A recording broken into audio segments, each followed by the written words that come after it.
Okay. For the presentation. Okay.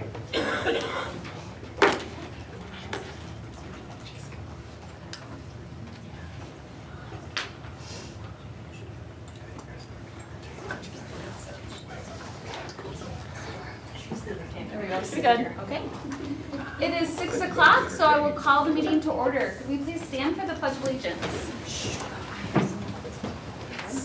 I pledge allegiance to the flag of the United States of America and to the republic for which it stands, one nation, under God, indivisible, with liberty and justice for all. Our district mission: together we engage, educate, and empower all learners, bridging their passions to pathways to create successful futures and positively contribute to our local and global communities. Is there a motion to approve our agenda tonight with the change of moving our Music Boosters information to go as number 4 in front of the budget reports? So move. I'll second that. Okay, any discussion? All in favor? Aye. Any opposed? Motion carries. I have one public comment. Did you get any other ones? No. Jeremy? So, Ruth Harvey. And Ruth, you know the drill as far as 3 I minutes. do. And how that works. So if you could state your name and your address and what you'd be commenting on. Ruth Harleen, failed school board candidate, but enduring community member, 1955 County Road C, Somerset. Well, the election is over, and we're all still standing, so I guess that's an achievement in and of itself. It was hard-fought, contentious, and a little bit brutal. But a lot of good ideas were shared, so that's a win for our community. First, thanks to all of you for your support and for your dedication to the district. Marge, congratulations on your retirement. Thank you for your 3 years of service to our district. Corey, you were one of the bright spots in this campaign for me, getting to know you better. You ran a great race, and I'm sure we haven't heard the last of you. Lori, you are a force of nature. It's really been an honor trying to keep up with you for the past few months. Your passion and dedication to public education is remarkable, and I'm really glad you're still up there. And my friend Kristen, you know, even though we didn't win, you made the journey really quite tolerable and kept most of my sanity, and you're still tops in my book. Quick breakdown of the numbers. The Republican-endorsed far-right candidates received 2,562 votes. That's including their 11th hour write-in candidate. The nonpartisan moderate candidates received 3,370 votes. That's 800 more votes. Even if we took Corey's numbers out of the mix, we'd still have 200 more votes than the other 2 candidates. Dan and Steve made a very well-advised strategic move to run only 2 candidates. Lori, Kristen, Corey, and I split our votes 4 ways. While they succeeded in securing 2 board seats, it would be fair to say that our ideas were pretty broadly embraced by the community and the voters in our community. So even though you guys are getting a new sheriff and deputy, and their viewpoints are important, I trust that you will educate these new folks on the inner workings of an effective school board and the fine art of compromise and consensus building. And I also trust you'll continue to take really good care of our kids, to do everything you can to support our amazing teachers and staff, and to listen really thoughtfully to all the members of the community. I'm kind of sad I won't be up there with you, but I'm also a little bit relieved. It was never about me. It was about the ideals of public education. And now that I can use the full voice of a private citizen, it'll be easier for me to stand up with others, and there's a lot of us, to keep fighting for these ideals. I'd wish you luck, but that's kind of a fleeting notion. Instead, I will wish you compassion and clarity, and I'll leave you with this. Don't just teach your children to read. Teach them to question what they read. Teach them to question everything. The value of education is not the learning of many facts, but the training of the mind to think. Let's keep doing that for our Somerset kids. Thanks, you guys.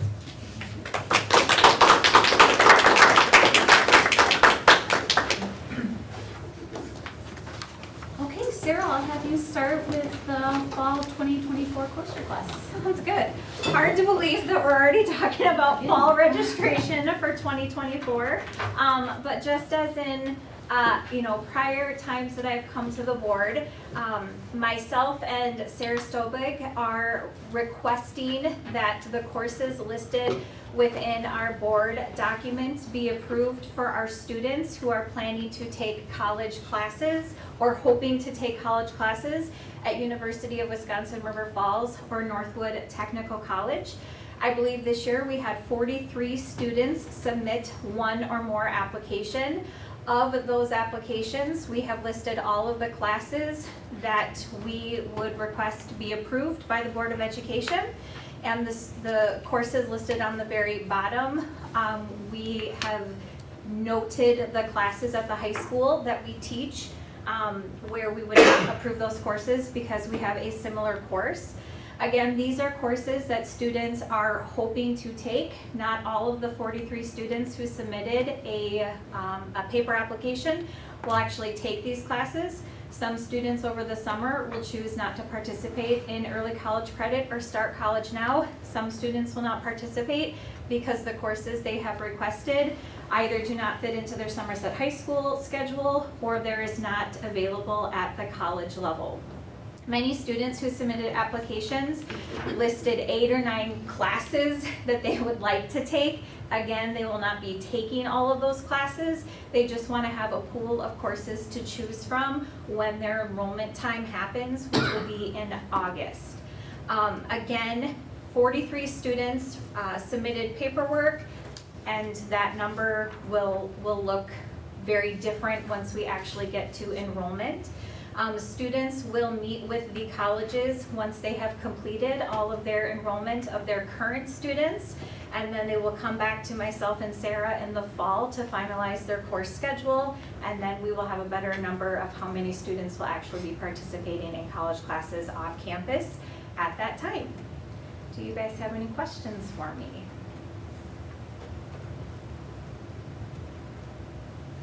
I have one really quick one. So the Sure. speech that's 9, is there ever like a number that it gets to that it's so like great that you would then think about looking at that course? Yes, absolutely, speech being one of them. Okay. So oral interpersonal communications and speech, their course descriptions at the collegiate level is very much public speaking and speaking.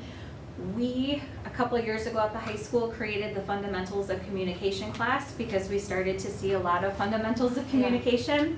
We ran speech, believe it or not, we ran speech probably 8 or 9 years ago, and we never had enough students request to take it. So it was a class that we no longer offer, and we opened up writing crafts, business and technical writing, and brought on 2 new CIS courses. But speech is definitely one of those that, again, in conversations with Mr. Probst, kind of moving forward with our course offerings, speech would be one that I would like to bring back. The hard part is if we offer it at the high school, they don't get the college credit, so they won't necessarily be approved to take it. However, it would be a class that we could then deny since we do have the option to take it, but students are choosing not to take it with us. So we did have it, and then students decided they didn't want to take it, so we don't offer it anymore. But it is a great class. All of the students that I work with, in terms of preparation for college, speech across the board, it doesn't matter if you're going to a 2-year or a 4-year, it is a class that all schools want. And if we could get our students to take speech at the high school, even as a preparatory class, I am all for it. But that's a little history on speech class. Thank you. But I'd like to add that in the past, speech was a required class. Mm-hmm. And that Yeah. we had a full-time speech teacher. Yep. Or a part-time speech teacher. Yeah. I don't know when that graduation change was made.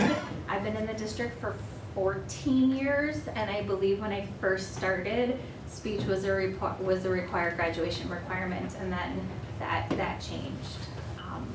I was just more curious because of the high number, because looking at Yeah. the cost of, Yep. having that versus Yes. being in the class and everything, I was just curious. Yep, yep. To answer your question, we would gladly bring it back.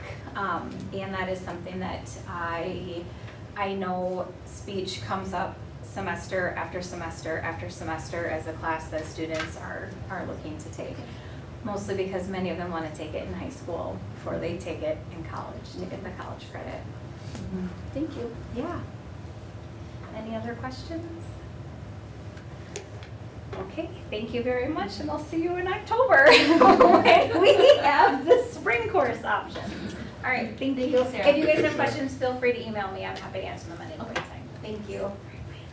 Okay, then we'll move on to our music boosters. Thank you all for coming. Am I able to fast forward the slides, or Yeah, let me do I think just so. tell you? up really quick, because I think it's kind of a PDF version, so you might want to stand next to the smart board and swipe like up to move the screen. Perfect. That's gonna probably be the best, I think. Okay, so I'm Christina Moraz, and I am here on behalf of Music Boosters. So just give you a little bit of information about me. I have 4 kids. I have 1 at the high school level in music, and I have 3 at the middle school level in music. I am the vice president currently of Music Boosters, and we have Amy, who is our president. We have Becca, who just transitioned into the secretary role. And then we have Trudy, who is our treasurer. Meg Treba, who has been serving on Music Boosters, I believe, for the last 8 years, has just stepped down, and so Trudy is taking her position. But in conversation, we kind of realized you guys probably know nothing about Music Boosters, maybe not even knowing that we really exist. The music department knows who we are because we work with them very, very closely. But this is who we are. We encourage the performing arts in the Somerset community. We were established in 2007. There was a little bit of a hiatus with Music Boosters when COVID happened, but as soon as that kind of went away, we geared back up to getting really involved in supporting the music department. So this is our mission. We are a 501c3, so our purpose in the Music Boosters is to support the community of performing arts by fostering artist appreciation of music and enhancing their educational experiences. And I'm going to go into it a little bit more, like, how do we actually do that? To this end, we do fundraising and volunteer work that supports student performances in a variety of venues. We recognize artist achievements, expand music department resources, and promote community involvement in current and future events. So here's more kind of a detailed of what is our specific purpose. So we want to support the performing arts of the school district of Somerset.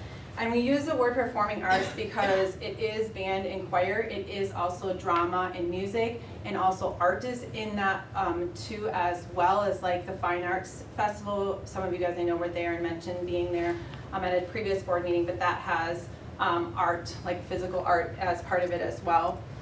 We provide performance opportunities for musicians, actors in the community. We provide educational opportunities for performing arts. We fundraise for materials necessary for the art department to continue to offer excellent services. And we provide money for music activities and opportunities. And I'm going to give you some examples of what that looks like. So over the last few years, this is what we have supported. So last year we were able to give the entire elementary school brand new xylophones that are being used across all of the age groups. This year we are buying new color guard uniforms. They just need an updated look. We help support concert festivals. So there's different honors band things that happen throughout the year. Just like last week, the middle school went to a concert festival and we supported them to go to that. So we support festivals. We clean the choir robes. We cleaned those 2 years ago. The handbells is something that is part of the middle school program, and we were able to get all of those refurbished and in a state that they can better serve and be more musically beautiful. Disney is a trip that happens every few years at the high school level, and we are supporting this year $6,000 towards that to help offset the cost of busing to the educational experiences that they will be doing in Disney. We helped come alongside you guys with referendum advocacy. I was part of that group, and we kind of rallied how do we get that moving forward, especially when the first time it didn't go through. We kind of got our heads together, how do we advocate the second time? And then auditorium planning, I was a representative on that committee to help with getting the current design that we have. We this year just created a scholarship fund, so that is brand new, that we are giving to somebody who is in the music department for 4 years. This is how we kind of gather our funds every year to help support. So in the fall, we do a mum sale, and so that runs like August through September. We do Christmas, we do fruit sales, so that orders come in around December, middle of December, so they're great Christmas gifts. A couple years ago, we started casino night, and this has become a really fun event of which some of you guys were dealers. I know Bruce was a dealer, and I think Matt, you said you came to, Ian maybe. I don't remember which one. I was Ian or there. Matt? Yeah, you were. Okay, thank you. And so this is becoming a really, really fun event, one that we've hearing over and over we would like to continue to do, and so we're excited to continue to offer that. We're doing meat raffles this year, so we got one coming up in May, which will be at Big Guys, if anybody wants to come to Big Guys and support that meat raffle. This year we did sponsorships a little bit different. Previously we have done sponsorships in conjunction with casino night, but then that means only the sponsors get kind of promoted at that one event. And we said, what about if we did sponsorship for the entire school year? And so that's what we did this year. So we have a group of people who said, yes, we want to fund the music department. And so they are now on our programs. If you've been to the concerts you've seen, here are the people who are supporting us. But just kind of a highlight. So this year alone, show choir was completely funded by sponsors, and so was jazz band. Because of budget cuts, we have had to kind of find how do we help those two programs, and so sponsorship is what really carried those programs this year. And then we were given an opportunity to help with concessions as well for fundraisers. So here's our current kind of projects outside of us funding the things that come through with requests, and those requests come from the music department. We're trying to figure out how do we keep supporting honors choir, festivals, jazz band, show choir, marching band, and purchasing sheet music. So we're always trying to figure out how do we keep the standard of excellence that Somerset has established for the music department when we have seen just budget changes and things like that. We're looking at creating a volunteer kind of sign up for ushering, because we realize that when we move to the auditorium, ushering is going to become now a staple of who we are. You go to any performance, there's ushers, and so we're going to try to create that now where we can have community people handing out the brochures, welcoming them, kind of doing some crowd control. So we're working on creating that, which will hopefully bless the auditorium when we get that and have really beautiful performances. We're also looking at a table at the Boosters event, so getting a banner so people in the community know who we are, that we exist, and they can come and partner with us, because we are totally a parent organization. So we need parents to come alongside and help us in our advocacy. We're looking at how do we advocate for musical arts in the school and in the community. So we've had great conversations with administration. The administration has actually been really wonderful of hearing our voices and kind of going through the struggles and things that we're seeing. So thank you, administration. Some of you guys are here that I've had conversations with. But also on a community level, how do we get the community to embrace musical arts? We are going to get an amazing building, and we want it to be more than just, okay, we have a couple of concerts. Like, how do we get the community to come in and really love that building and love musical arts?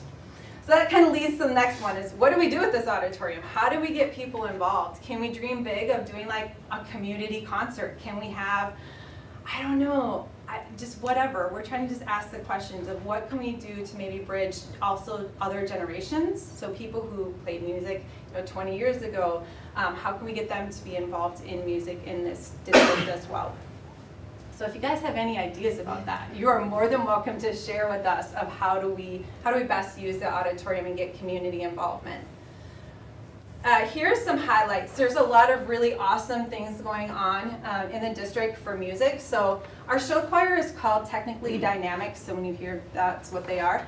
But for the last few years, Dynamics has gone to state, which has been really fun to see them go there. Jazz band, 3 of the past 5 years, our jazz band has received exemplary performance. So what that means is they're getting the Best in State award. And what's unique about that in regards to music is we don't have divisions. So we don't have like Division 1 jazz band, Division 2, Division 3. It's the state. It's not like sports where it's divided up. So we're going against some big schools like Hudson and other things, and they're saying our jazz band is really great and really good. Drama, those of you who've been to the drama performances after the last couple of years, we did Newsies and we did Shrek, and they were sold out, fabulous performances. We have 50 plus kids who are performing in drama and musicals. In choir, those of you who are at the Fine Arts Festival, this is the choir 5th through 12th grade, so it's 200 plus students. That's a lot of students participating. The high school just went to a choral festival and they got a first, and then last week we had some people go at the middle school level to an honors choir. So band, we have 52 students participating. They've had 3 concerts so far, and we have a lot of concerts coming up in May, so check those out. And then at the festival that they just recently had, they got a 2. So at the elementary level, they've had 3 successful concerts and they have 2 more to go. The xylophones are being used across all grade levels. And previously, they have used ukuleles in the 3rd grade level, but they have always had to share. And the parents group at the elementary was able to purchase 5 more, so now they don't need to share, and every kid can have a ukulele for that. Solo ensembles. Last year they had 35 solos and small ensembles going to the district festival in St. Croix Falls. And I don't know how you guys, what you know about solo ensemble, but there's different classes. So there's class A and there's class B. So class A is the top class, and they had 25 students going. Of those 25, if you get a 1 star, that means you get to go to state. And so we had 15 students who went to state, and that included dynamics and that included jazz band. So this year, we have 66 students going. That is tomorrow, so if you guys can all be thinking about these 66 students that are going tomorrow, and it's really fun to see all the events that they are going to be in. As far as recognition, we are having some really great, again, relationships with the school, and so we as boosters have our own Facebook and social media, but the school has been promoting some of the musical arts stuff as well, as long as also being on the athletic website.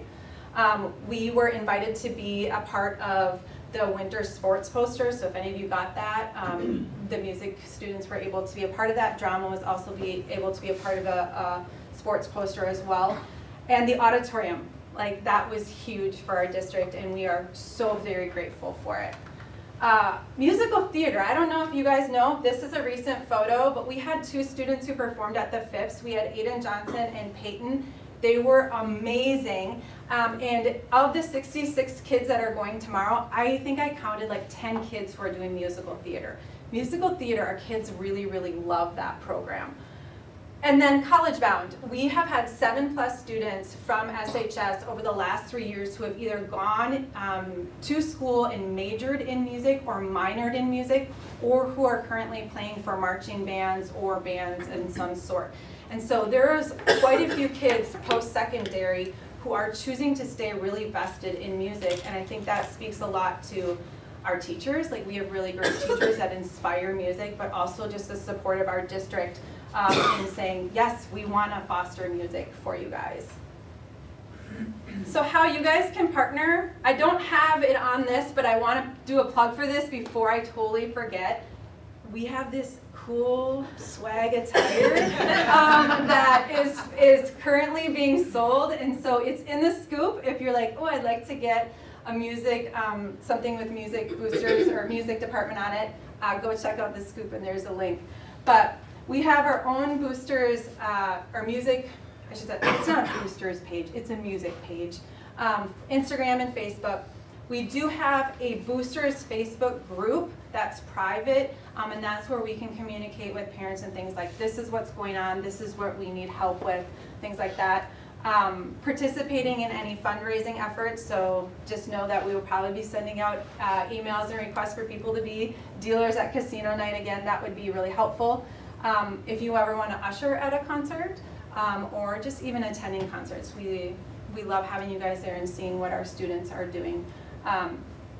So that's how to partner. And last is just thank you. Thank you guys for advocating for our students. Thank you for pushing the auditorium through. Thank you guys for just all that you are doing for musical arts. It's a benefit to our group to get your guys' support. It's a benefit to our students, and it's a benefit to our teachers. So we just want to say thank you. Thank you for being a part of this, and hopefully we can kind of do this on a yearly basis, just give you guys a little update of what Music Boosters is doing and what our music program is doing, because they are phenomenal. And we got some kids doing some really exceptional things. So thank you guys for letting me speak. I'll turn that over to Taylor.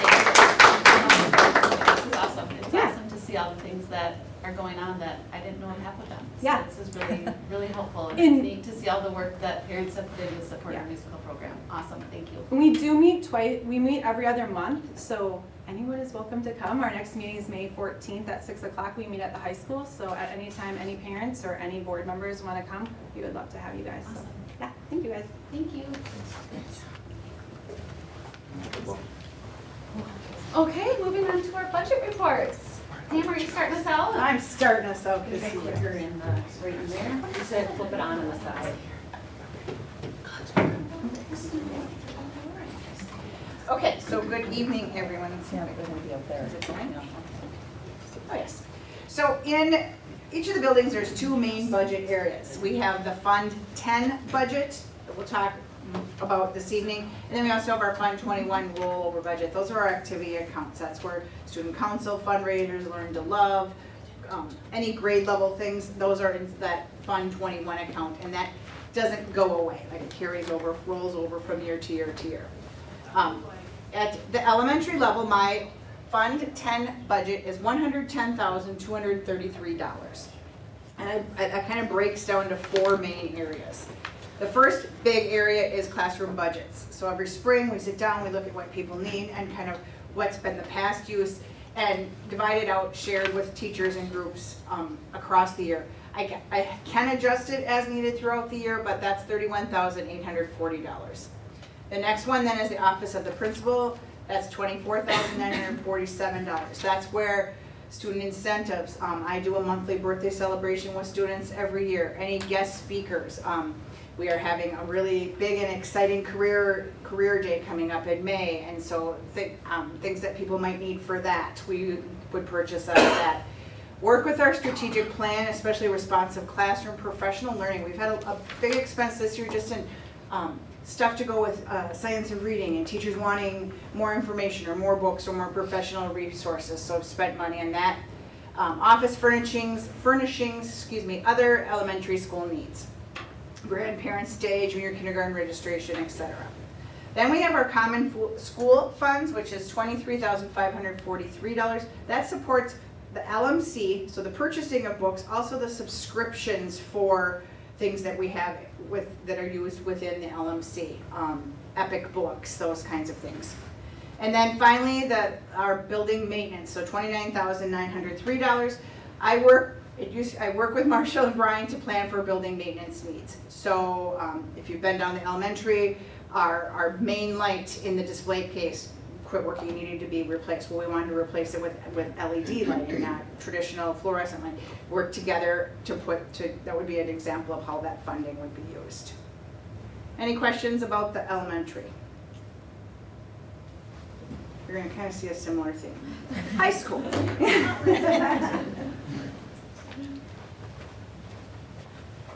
All right, so in regards to the high school, so learning a little bit about this process coming through the year here and as we progress into next school year. So we have our department budgets, which will get set here in the spring for the upcoming year. Kind of rolled into that number, our common school funds. So one thing that I would highlight there at the high school, we've seen more integration with technology, with virtual reality, with VR, where we've incorporated some equipment with that, and then able to utilize that in some of our classrooms also. So I've seen some of our science teachers utilizing that in some of their science classes this year as well. So that's a part of the common school funds. Office of the Principal, a large portion of that ends up being spent with graduation and celebration of excellence. Those are all big events at the high school that the other buildings don't have necessarily. So those are some of the bulk of those expenses. With the juniors, we do an ACT boot camp to prepare for the ACT in February every year. And then when we have different retreats with our freshmen and so on and so forth, any professional development. And then building maintenance, haven't been super involved with that at this point, but looking forward to working with Brian and Marshall and then whoever else is involved with B&G to address the needs of our building. Questions from the school? This isn't anything to do with the college and the schools class budget, that's a separate. That's separate.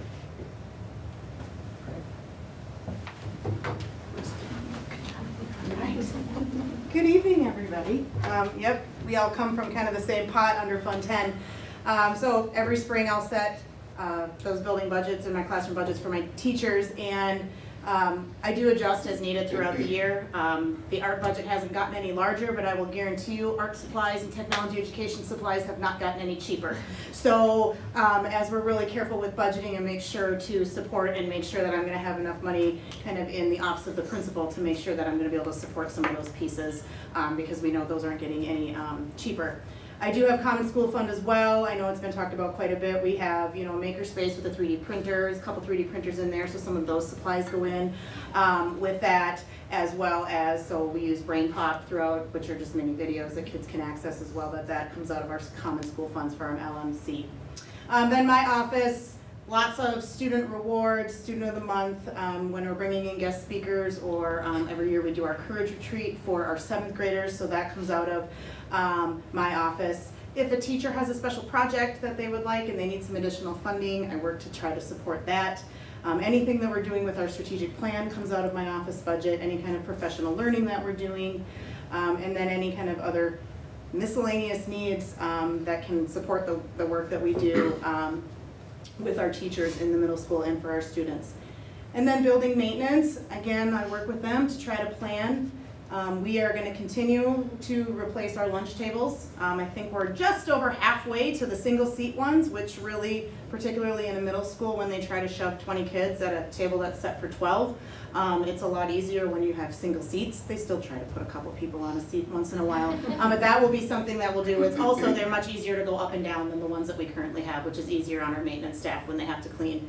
And then I'm putting a plug in for this. It was told that was been on here forever, but we currently run 2 different key systems in the middle school. We have run 2 different key systems in the middle school since the renovations.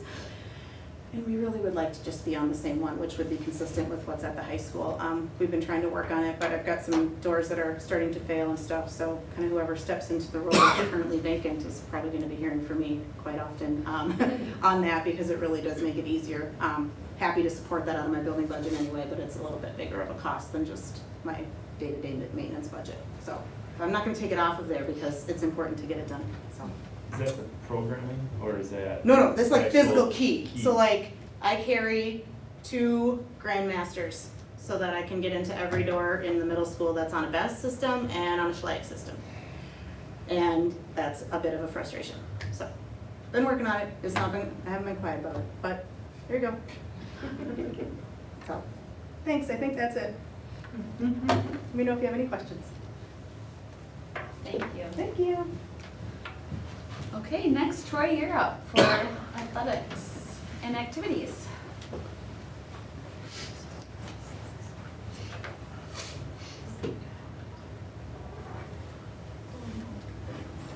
There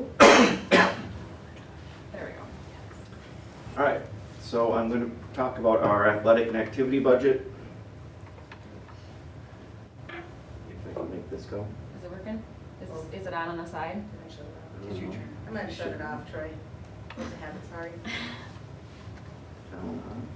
There we go. So this, we support athletics activities in our clubs.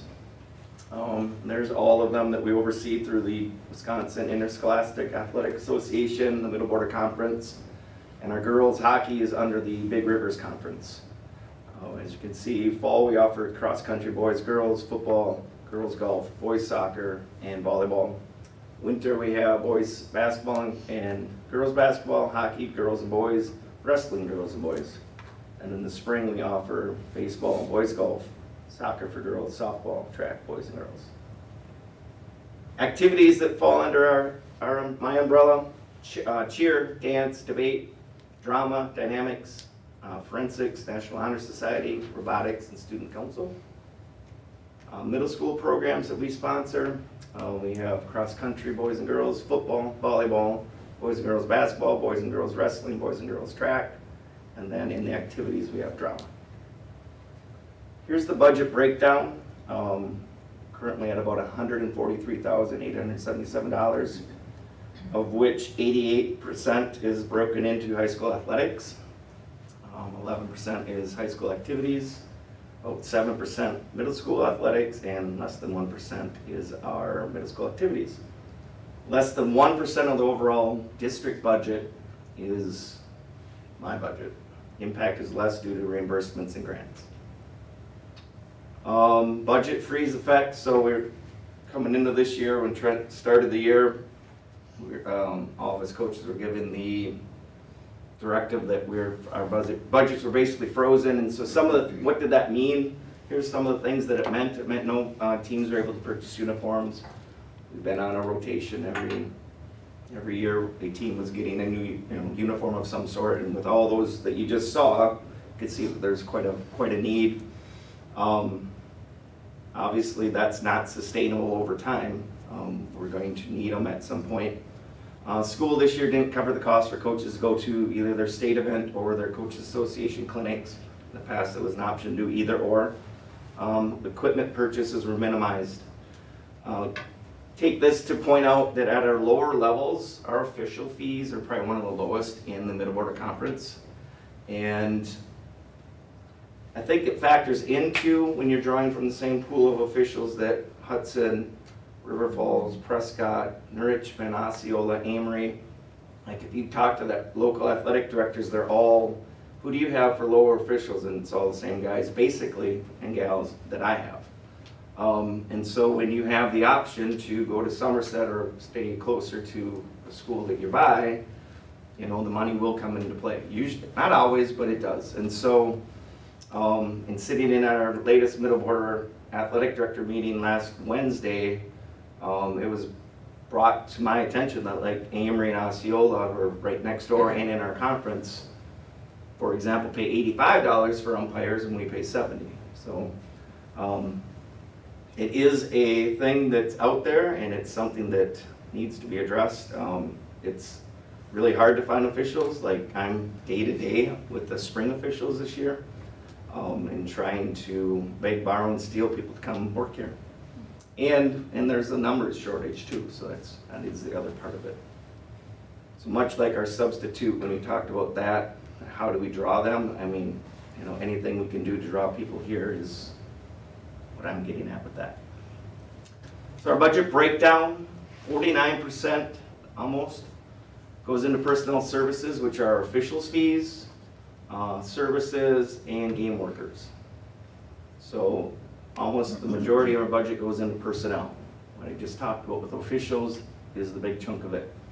Almost 20% becomes entry fees with the Middle Border Conference, tournament entry fees, other dues that we have, state, meals, hotels, coaching clinics that aren't happening right now but have in the past.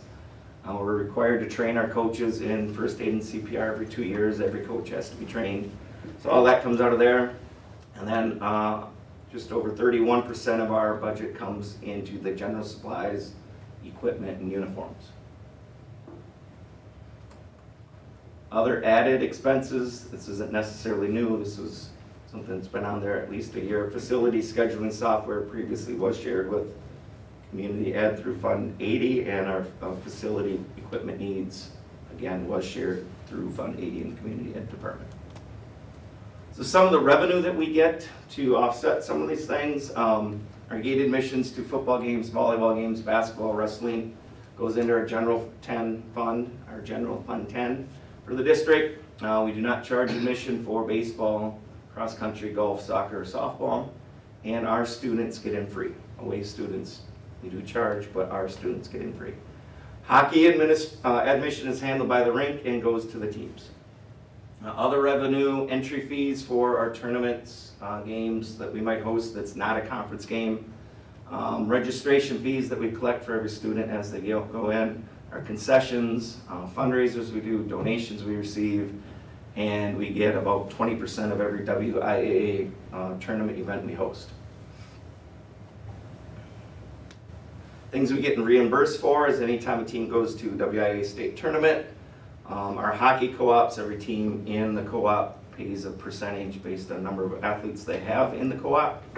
And then robotics gets a grant pretty much every year to have offset what costs they incur. In the past, we've done Ticket Spicket. Starting next year, you'll probably hear the term GoFan as our main source for online ticketing. Not because we don't like Ticket Spicket, it's been good to us. The Middle Border Conference is going the route of GoFan, which doesn't really change anything. It's just we'll make uniform across the board so that if you want to purchase tickets to Ellsworth Somerset game, it'll be easy to do either way via the GoFan app. We've been using it already online purchasing with the WIA tournament events. Not this past season, the season before we did some with the football sales too. Could facilitate pre-sales for large events like WIA tournaments.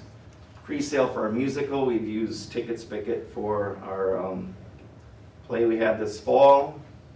We've used it, we use it for prom currently, it's up and running. We use it for prom, post-prom. Cashless option for fans. Some schools in our conference are looking at going completely cashless. They are, right now everyone's kind of in we accept cash at the gate still and cashless. So we kind of live in both worlds yet.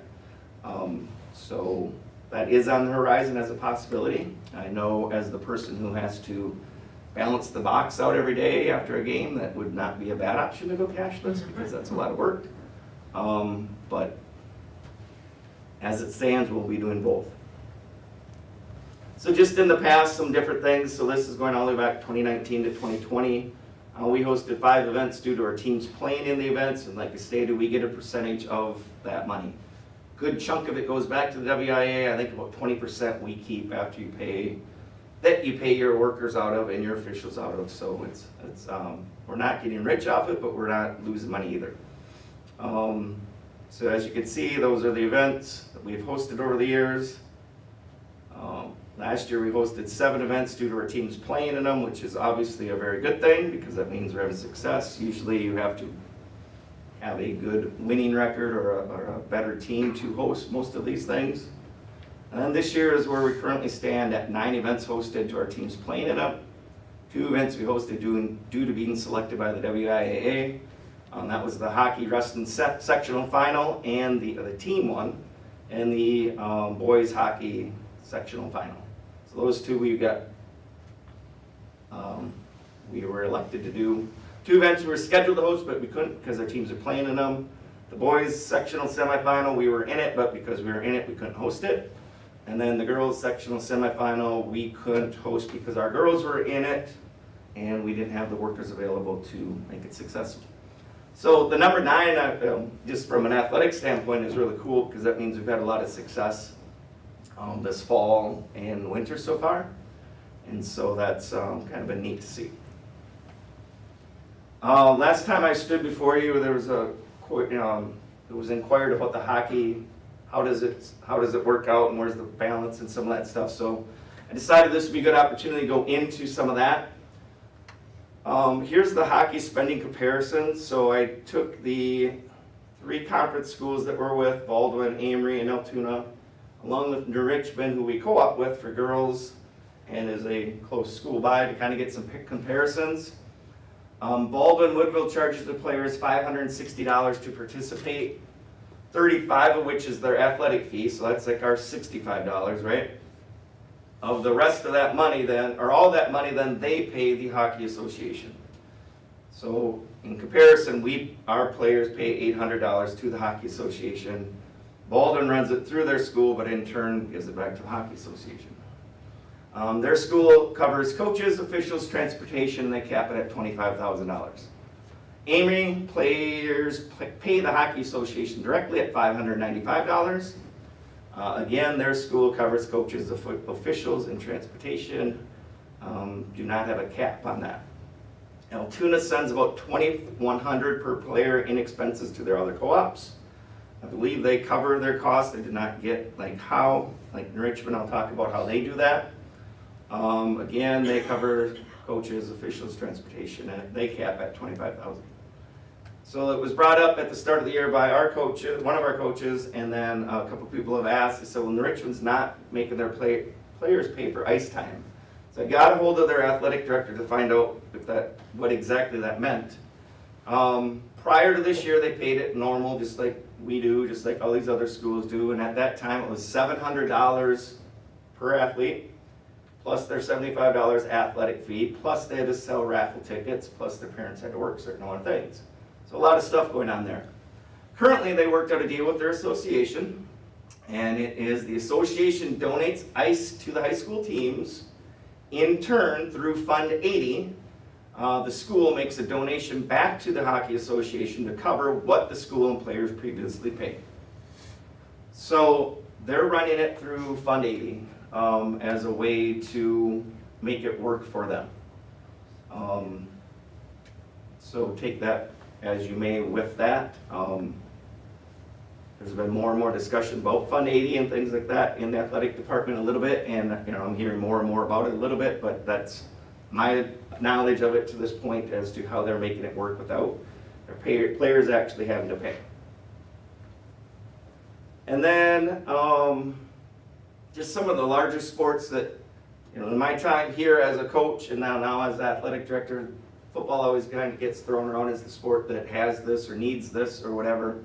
So I have a couple comparisons just to look at between football and girls and boys hockey. In total, our budget is about $33,931 for football. You can see the breakdown for busing, coach stipends, general operating and supplies.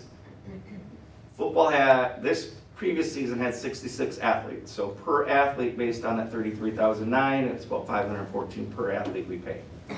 Hockey for boys is at $27,185. Again, you can see all this stuff broken down. Currently, the school supports 6 football coaches for 66 athletes. Currently, it supports 3 coaches for the boys program, and there are 20 Somerset athletes. And then when you add in the co-op, we're probably in the mid-30s. So again, you can kind of see the expenses. Bus expense, I guess, would be the greatest increase between the two sports. General supplies, football has about $900 more put towards it. Girls hockey, similar numbers. $28,000 is the total. Currently, we had 15 Somerset student athletes playing girls hockey this year. And then, so then it's been asked, okay, well, how, what does, football has so many things and all the supplies and all the equipment. Here's what football has fundraised to cover all the following things over the years. 48 sets of X-Tech shoulder pads at $24,000 total. The coach bus last 2 years was $5,000 that they fundraised for. Additional jersey and pants, $45.60, just was purchased this past school year, or this past season. Gilman sled pad replacement at $422. In 20, I don't think I put the year there, but it's supposed to be 2018 or 2017 and 2018. We fundraised for 35 Vices helmets, which at the time was the top of the line, most protective helmet you can get, $700 each. See the total there. 24.5, knee pads, belts. A year ago we purchased $442. Reconditioning of the Vices helmets at $1851. That covered 15 helmets. Guardian caps are what we put over the helmets for in practice. If you watch or listen to the NFL colleges, a lot of them use them in their practices. It's meant to reduce the concussion impact. All sleds and practice equipment in the last 3 years was approximately $8,000. Again, I reiterate, this was all fundraised through football program, boosters. What else they cover? 3 to 5 non-paid school coaches to support the 60-plus players. Prior to our last weight room upgrade, which just happened a couple years ago, prior to that, every single item in the weight room was purchased by football fundraising. And the different things that they've done over the years is ice fishing, Spartan 300, and then currently sell raffle tickets. Here's what the school has covered. We bought new jerseys in 2020, which was the first time since 2000. Every year, and I mentioned it earlier, you heard the word recondition helmets. Every year legally to wear a helmet, you must recondition them. What does that mean? You send it back to the manufacturer, they look it all over and they fix anything that's wrong with them, they send it back so you can use them for 2 more years. Then you do it again. All helmets have a 10-year shelf life no matter what. You can recondition them every 2 years, but at 10 years, they all gotta be thrown out. 4 to 6 helmets at $500 per helmet has been about what the school has been able to put towards that. So that's kind of everything I have. Like I said, that was the overall budget, and then I did get into the hockey stuff because it was asked of me last time I was here and I didn't really know. Questions you have? Hey, this is Matt. I've got some questions whenever I'm available. Fire away. All right, so first one. So I got a lot of information out of this, but I guess I'm not hearing a lot of what the plan is. So let's just go back to athletic fees. So where are we at today for a high school athletic player? And how does that compare to 3, 5, 10 years ago? Have we increased at all? Currently pays $65 for high school athletes to sign up for a sport. And I don't know if that's an increase of any, I think it's been that way. 7 years I've been here, it's been that price. Okay, very good. So $65, we haven't increased it at all in 7 years that you know. So you talked about uniforms. Let's just go back to, I think it was, I don't know what sport it was, basketball or football. We didn't buy new uniforms. It's not sustainable because of budget increase. What's the plan to accomplish that? Like, how do we address it? Why are we not making a pitch to say, hey, we need to increase our fees slightly to make sure that we accomplish this? Well, that has not been talked about in the past. I think we're trying to make it as friendly as possible and stay competitive with other schools. As you saw in the presentation, Baldwin's only at $35 per athlete per sport. Amory's at $50. I don't know all the schools around us, so it's definitely something that can be explored. Okay. The next one, officials. So you talked about officials, obviously a huge need across the board. What's your plan? Do you have a pitch or a plan to pay them more? Like, how do we combat that? Well, with the blessing of the school board and more budget money, then we could pay them more. But right now, with the current, we cut 40,000 from last year's budget to this year's budget, and we froze all buying of equipment. So yeah, right. Like, we got to look at what are all of our options. Including, more fundraising, including maybe raising prices, including, just being creative with it. But bottom line is we got to find some more money in the budget to put towards it without, we're already kind of at, I would say, bare minimum of what we're purchasing now for equipment.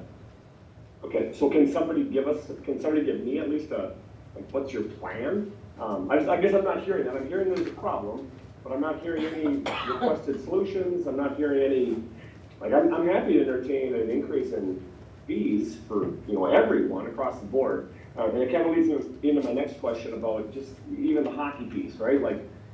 There's an obvious discrepancy across the board from Amory, Altoona, New Richmond, they're all handling it differently. And then I see a ton of information on football, and I have a really hard time with the fact that a football player pays $65. It's a whole lot easier for their family to go out and fundraise and replace all this equipment. Seeing anything about hockey, what are hockey helmets? What's the requirement to replace them? There is no requirement. Why don't we have Yeah, 3 there's- slides about that? there's Why a do we year only requirement. have 3 slides about? Your requirement to replace. I think it's 6 years actually, as far as safety goes. There's a number on the back. Okay. I guess I'm just not seeing, I want equality across the board. So whoever you are, whoever the family is, the student is, whatever sport they want to play, they should know what they're going to pay. They'll be able to play whatever sport they want, and it should be accessible. I'm seeing some discrepancies in this information, and I'm also not seeing any solutions. So I'd like to see some suggested solutions. I can work on suggested solutions. I guess I'm confused by the equity piece. Well, again, I'll go back to football. Football, big one. A football player can pay their family can pay $65, and then there's all kinds of fundraisers. A hockey player, their family's going to pay probably $1,000 out of pocket, so it makes it a whole lot harder to fundraise and contribute more money when they're already so far behind. So what's your recommendation with hockey? Well, I guess I don't have a recommendation. You're the athletic director. I was kind of hoping that you'd have some recommendations. You did the research on our neighboring districts. I'd like to know, how do we accomplish it? Well, I don't- Richmond tapped into Fund 80, that would be one big exploration that I would recommend as, what does that look like and how do we make that work here at Somerset? The other schools are doing exactly what we're doing currently, so that's not different. Okay, so I'd love to see some exploration. And if the board ultimately decides that this is not feasible, then well, at least we explore it and we can tell every family that can't afford to play a sport that we just can't support them. That's what it comes down to. The district can't pick it all up, but I think if you're an athlete, we should all be spreading the cost across the board. Whether you're running cross country or track, playing football or hockey, we should all be sharing it. We're all one district.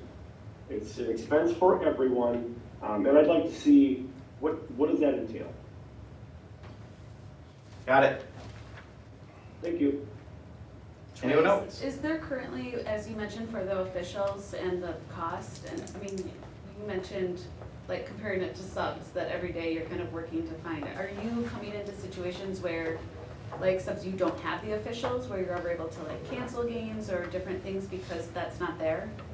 We're close. Okay. We haven't yet, but I mean, we're early.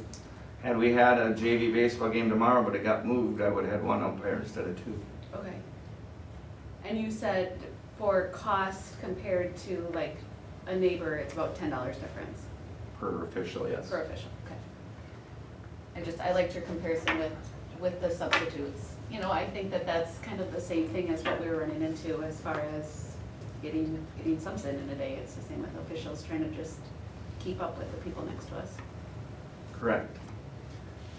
I guess Matt, I want to just, back to the making it equitable for everybody, I'm just wondering, are you suggesting possibly that we would increase the amount of money that goes to more expensive sports? I don't know. I guess I would need to see what that means for everyone. You know, to keep our fees at $65 for everyone, obviously it's not working because we can't even replace uniforms. So we need to increase our fees. And then if we have sports that are kind of the outliers that are a ton of money for families, maybe we need to increase all of them in order to make that less. I don't know. I guess it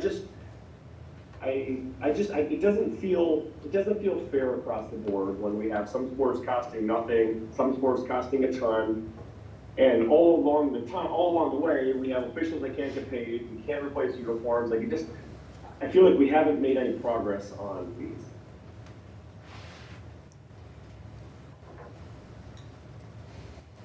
So I just have a couple thoughts. I think, and maybe I misunderstood what the expectation was for tonight. I guess I wasn't expecting any proposal for any increase or change. This information I think is a good start. I think bigger picture, based off of where we are with kind of all components of the budget, I don't know if I would have been even prepared to have him do that tonight. But I think having some direction is helpful.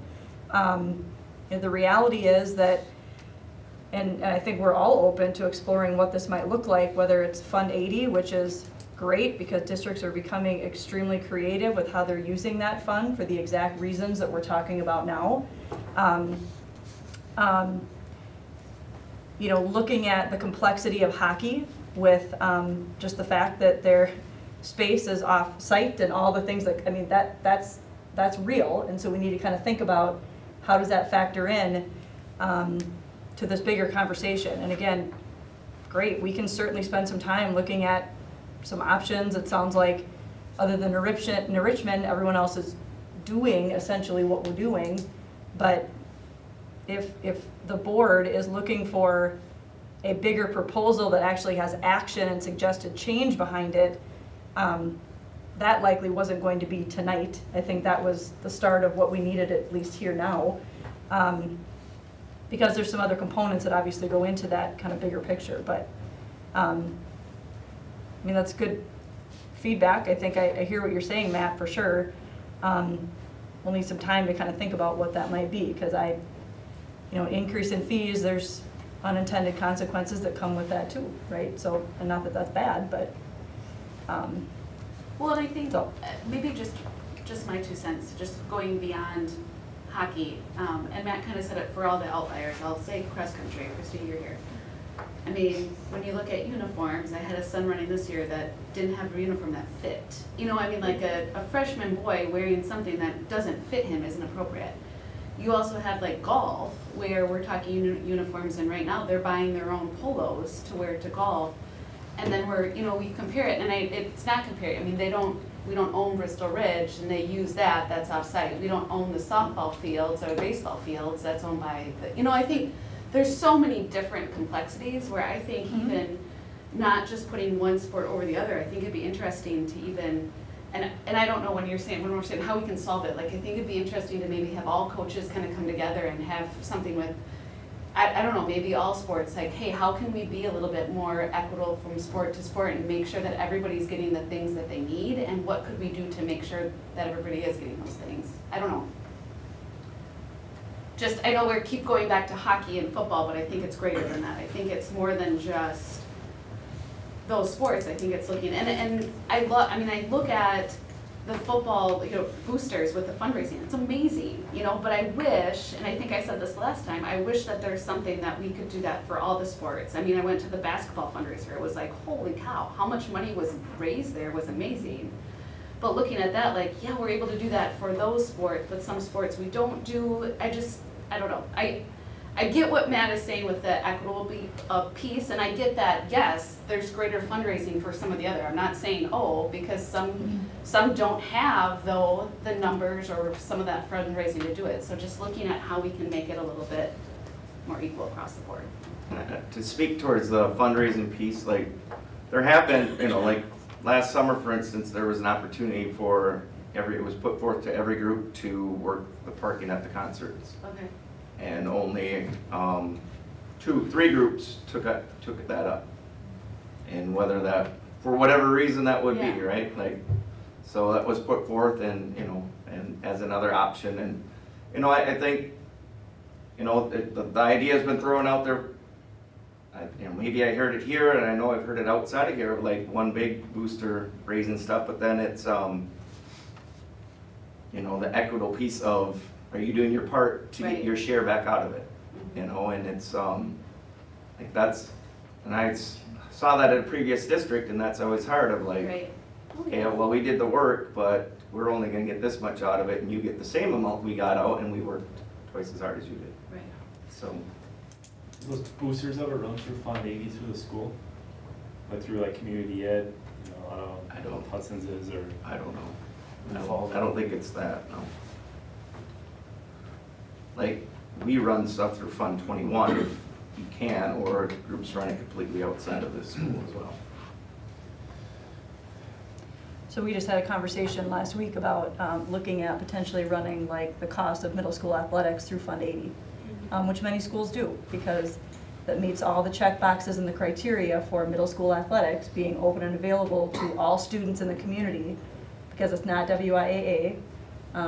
It could be homeschooled. I mean, there's all kinds of options, and so, that's what we figure, about $50,000 roughly. 50 to 60,000. Right, that we take out of Fund 10 and run through Fund 80, but anything in Fund 80 requires, obviously, board approval through the levy, and that would happen in the fall and those kinds of things. But those are the kinds of things that we're having conversations about right now, outside of just athletics, of how else can we be creative of shifting around some funds to be able to address, absolutely, these things, but because it's, everywhere is tight, right? And every district is having the same conversation of how do we get everyone what they need, and it's hard.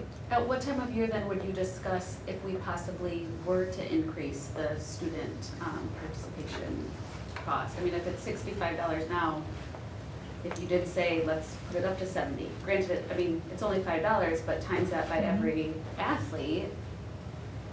I think you'd want to do I mean, I it don't want at to a ask time. a lot more of families. I think it'd be, not appropriate to say, oh, we're going to go $125. But I mean, if you said $5, it just, I don't know. In the past, those conversations have taken place in the summer. Yeah, Okay. just before a new school year would roll around and we start. So maybe that's fees. something to just revisit at that time and Definitely. look at some other, how can we get uniforms that fit and things that everybody can get some help with. Sounds good to me. Thank you, Troy. You bet. Matt, do you have any other questions? Yeah, I'll just say just one more comment. I appreciate, Shannon, how you chimed in and talked about, like, hey, we didn't expect this. I totally get it. I would challenge, I guess, us as a board, so whether it's the elementary, middle, high school, the budget conversation we just had, the athletic piece, like, if we're identifying some deficiencies, I would love to see you guys come to the meeting with, this is my suggested solution. So that we don't just talk about it and then we come back in 2 weeks and talk about it again. If you see something and you see a need, please just give us a recommendation so that we can at least start working that way. That's all I'd say. So thank you for all the information from all of you. Thank you, Troy. You bet. Okay, moving on to our superintendent report. So CISA 9 shared service contract. So this is on the agenda for review. It can be brought back at the next meeting. I put a little blurb underneath there just explaining what it is. This is something that we've done for multiple years, so this isn't new. This is really, typically we function out of CISA 9. We don't typically have contracts out of, CISA 11. We typically don't have contracts out of CISA 9. But this particular service is not available through CISA 11, so we contract through CISA 9 for this. And basically, we contract with Mike, as I have here. When we're looking at E-rate funding and equipment and looking at rebates and those kinds of things, basically his one and only job is to find the best deals to save us money. So over the course of even just the last year, and I know a project we have coming up, his work behind the scenes ends up saving us tens of thousands of dollars. We've had projects where he's helped save us $40,000 to $50,000 on a certain project based off of his work and expertise. So well worth the $1,800 fee that we pay annually for him to kind of do that behind the scenes work. So questions about that? So this will come back next month? Yep, it'll come back. We don't need action tonight, just more awareness, and if you have questions, let me know. He works directly with our IT department, so if there's something else comes up, we can certainly get you more information if you have it.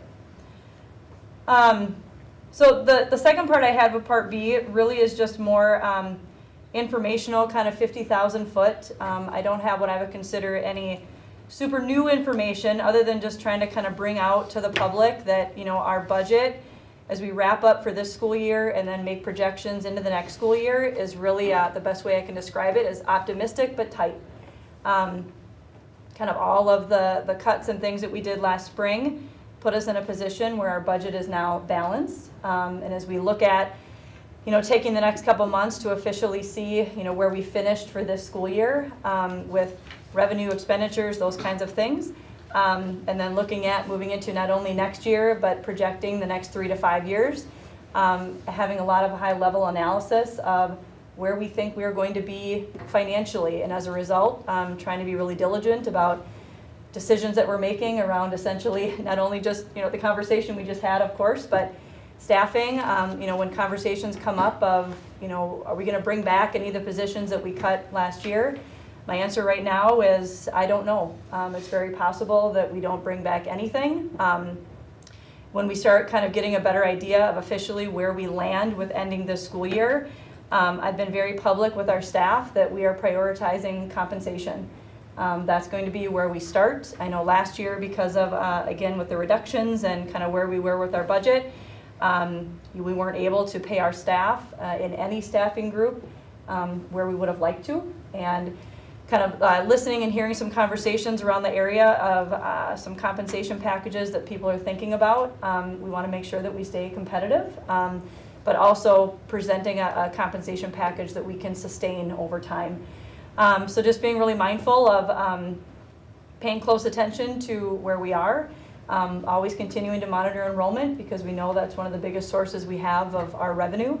You may have seen, over the last week, lots and lots of referendums happening around the area. There were over 90 that happened in the state of Wisconsin last week. Just under half of them passed. So we have even some area districts that a few of them passed, a few of them failed. So we have lots of districts that are having to make some really hard decisions right now too. So I did attach on the agenda something that I just thought was interesting for people to see. Our state superintendent last week came out with a statement essentially continuing to beg our legislators to continue to relook at the funding formula for education in our state. As you see here, and there's been a lot of information in the last week about communities basically, as she put it, being put in a really impossible situation to have to essentially fund the schools in your community due to the massive pitfalls that are happening right now with funding for education in our state. You've heard me talk in the past about a fiscal cliff, and that is a very real thing that's happening now that our ESSER dollars are gone.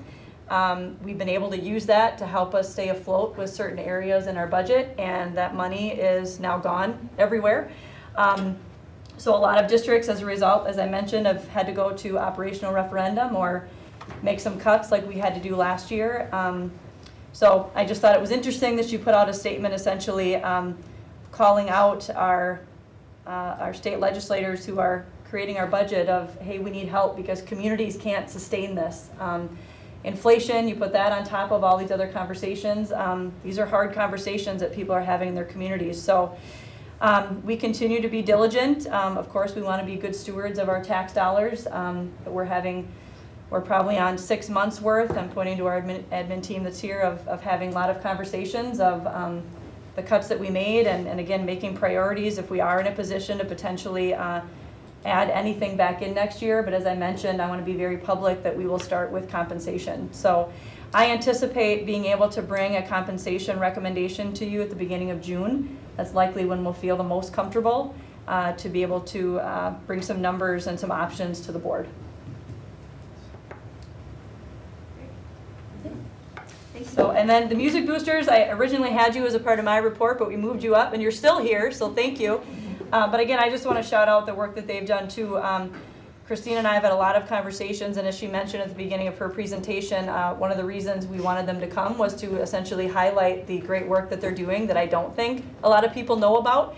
I know you're very active on your Facebook page, which is great, and they've been great supporters of our music program here. And I know I'm excited for further partnership as our Performing Arts Center gets built and moving and grooving, and we have some ideas there too. So thank you. Your presentation was great. I appreciate the support of all the rest of you being here too. So that's what I have. Great.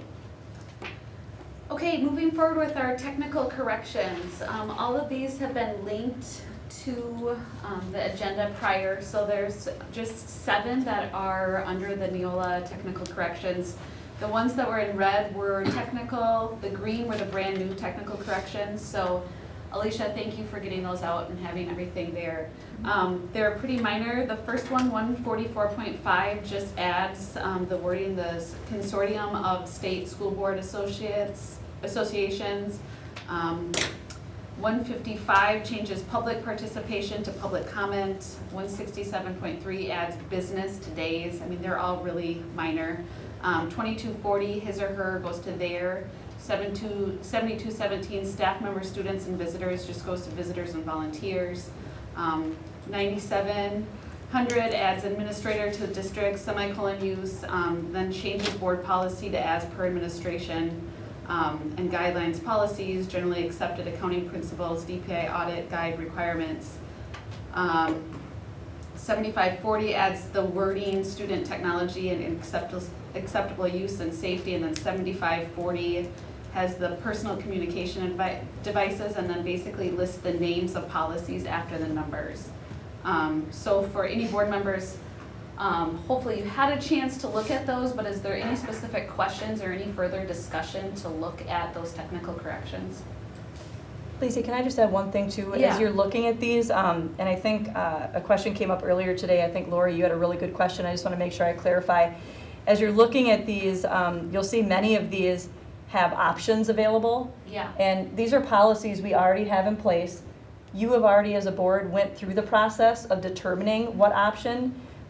So it looks like they're all blank, but you've already done that work. Does that make sense? So, so I appreciate you asking that, because that was good clarity in case there was some confusion of why aren't we checking the options? You've already done that. So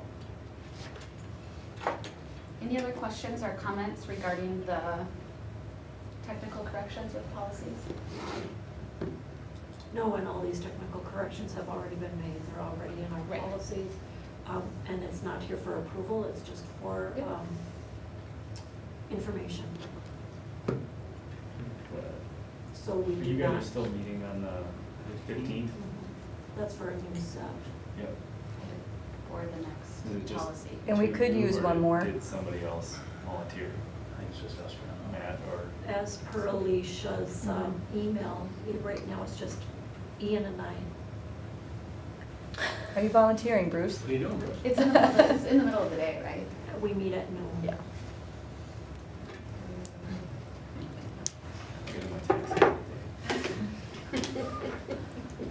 Sorry, if it was in the middle of the day, I would need to, but. Okay. And then after. I'm making it. Looking at consenting the agenda, is there a motion to approve the personnel update, invoices, and donations?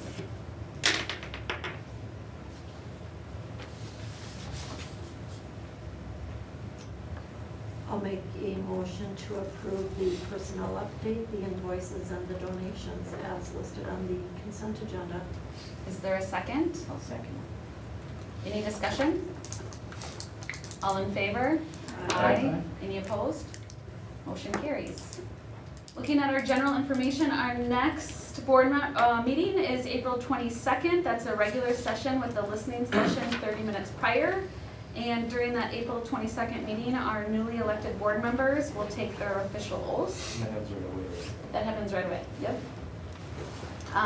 So then moving on to our district celebrations. Bruce, do you want to start us out? Sure. Thanks again for the Music Boosters coming in today. We look to all the spring sports that are all starting, and that's. March? Thanks to Music Boosters too, that was a very good presentation, it really gave us a lot of information. And congratulations, Lori, for getting back on the board. And I'm done, I'm glad. Been a very trying 3 years. Corey? Yeah, I want to thank you guys. It's my last meeting too, so thank you guys for trusting me in this seat. Anybody I reached out to with questions, including Dave, Trish, Shannon, I appreciate you not just answering the question, but giving the reasoning behind things. It makes it real easy to go home and not think of 40 more questions to bother you with, so I appreciate that. To the new members, Danny and Steve, congrats, good luck. Lori, congrats, and keep up the good work. Thank you. Lori? I missed there was a special deal at the public library for the art show, the student art show. I missed that, but I have been to the public library and have seen the student art work that is displayed. It's marvelous, and we have some very talented students, and thank you to our district art teachers, Melissa Lexinger at the elementary, Stephanie Magnuson at the middle school, and Becky Olson at the high school for all their work. You know, and again, thank you to Music Boosters. Your presentation tonight made it very obvious what parents are doing for different groups to raise the funds that are needed for programs that is not supplied by the schools. Thank you so much. I mean, I wish we could pay for everything, so nobody had to do that. But we haven't been able to for a long time. And parents like you have been stepping up for a long time. Thank you. Oh, and can their presentation be linked to the agenda? Yeah. I think It is I think it is on on there. there. Thank you. Ian? Yeah, I will reiterate, I've been on the receiving end of the work of the Music Boosters with the last Disney trip my daughter went on. Do a lot of great things. The casino night's really fun. Everybody should go. I agree. Yeah, thanks Marge and Corey for your service for the district. Congratulations, Lori. Matt, do you have anything? No, just thanks for all the information tonight. Thank you, guys. Yeah, I will know used to read everything, thank you. Thanks for admin for your information, and Marge and Corey, thank you for your time and service for the board, So moving forward, is there a motion to adjourn the meeting this evening? Make a motion to. Is there a second? I'll second. Any discussion? All in favor? Aye. Any opposed? Motion carries. This meeting is adjourned at 7:20.